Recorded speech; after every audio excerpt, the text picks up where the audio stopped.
Hidup kita itu tidak ada yang namanya problem free. Selalu aja ada masalah dalam rumah tangga, dalam pekerjaan, bisnis, maupun dalam pelayanan. Selalu ada masalah. Nah, pertanyaan saya adalah, kenapa masalah tidak selesai-selesai dalam hidup kita? Kenapa masalah tidak kelar-kelar dalam kehidupan kita? Lu sih sombong, pengen menyelesaikan masalah sendiri, gak datang sama Tuhan. Itulah sebabnya kenapa masalah selalu ada. Kita gak datang sama Tuhan, pengen menyelesaikan masalah sendiri. Hari ini tema kita adalah bertahan di tengah badai atau bertahan di tengah ujian. Nah, kita buka firman Tuhan dalam Matius pasal yang ke-7 ayat yang ke-24 sampai dengan ayat yang ke-27. Bunyi firman Tuhan gini, 2 macam dasar. Setiap orang yang mendengar perkataanku ini dan melakukannya, ia sama dengan orang yang bijaksana dan mendirikan rumahnya di atas batu. Kemudian turunlah hujan dan datanglah banjir, lalu angin melanda rumah itu, tetapi rumah itu tidak rubuh sebab didirikan di atas batu. Ayat yang ke-26, tetapi setiap orang yang mendengar perkataanku ini dan tidak melakukannya, ia sama dengan orang yang bodoh yang mendirikan rumahnya di atas pasir.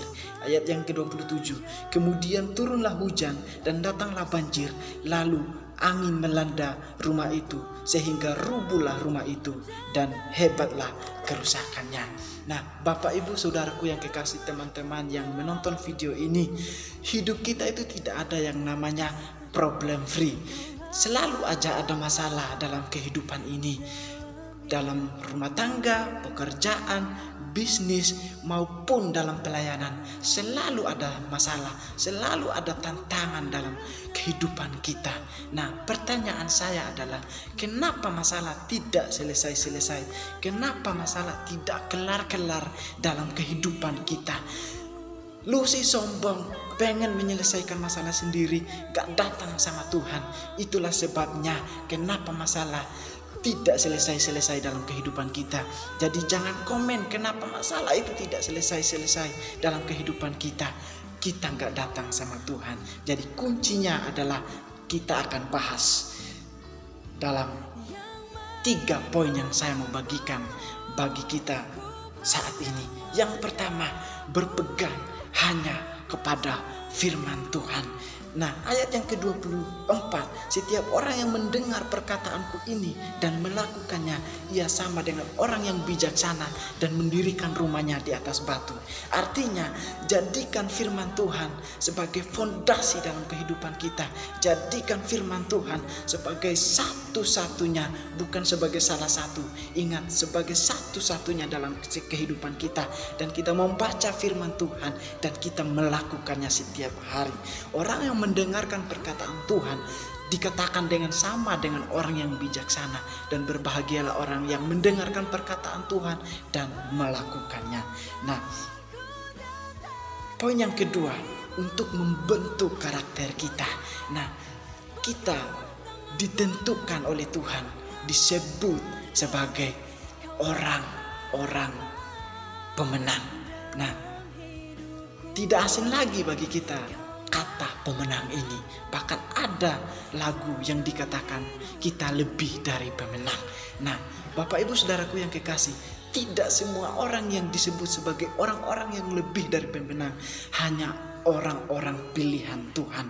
Nah, di dalam Roma 8 ayat 37 berkata, tetapi dalam semuanya itu kita lebih daripada orang-orang pemenang. Artinya kita ditentukan Tuhan lebih dari orang-orang pemenang.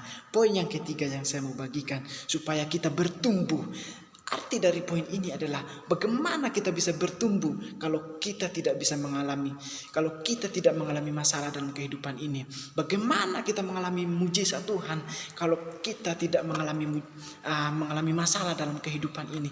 Bagaimana karakter kita bisa berubah, karakter kita bisa bertumbuh di dalam Tuhan kalau kita tidak mengalami masalah dalam kehidupan ini. Bagaimana kita mengalami mujizat Tuhan kalau kita tidak mengalami masalah. Bagaimana engkau menyadari bahwa Tuhan ada di tengah-tengah masalah kita kalau kita tidak mengalami masalah. Tuhan mengizinkan sesuatu terjadi dalam kehidupan kita.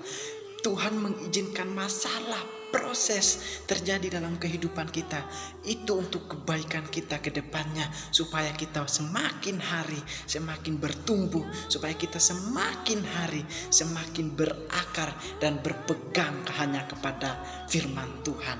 Jadi jangan bilang masalah itu akan menghancurkan kita. Jadi jangan bilang masalah itu akan memisahkan kita dari Allah. Jadi jangan bilang masalah itu akan memisahkan kita dari kasih Kristus. Ingat, masalah bukan untuk menghancurkan dan memisahkan kita dari Allah, tetapi masalah datang, Tuhan izinkan masalah itu datang supaya kita mengalami kebaikan Tuhan dalam setiap kehidupan kita sehari-hari. Yang setuju katakan amin.